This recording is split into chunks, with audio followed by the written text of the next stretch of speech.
ہمارے ایک مسجد ہے، اس کے امام صاحب جب سجدے میں جاتے ہیں پیچھے پاؤں اٹھا لیتے ہیں، نماز ہی نہیں ہوتی۔ جب ان کی نہیں ہوتی تو مقتدی کی بھی نہیں ہوتی، کیونکہ انسان کے لیے حدیث میں حکم ہے کہ یسجد علی سبعۃ اعضاء، حضور نے فرمایا کہ 7 اعضاء پہ آدمی سجدہ کرتا ہے۔ 7 اعضاء کیا ہے؟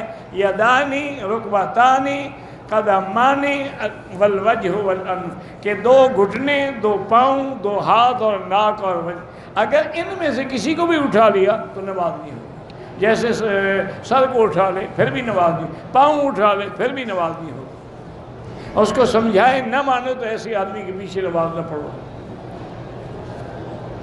نماز جو حرم میں پڑھتے ہو نا اللہ کے بندے، اس کا مسجد کے ساتھ کیا مقابلہ؟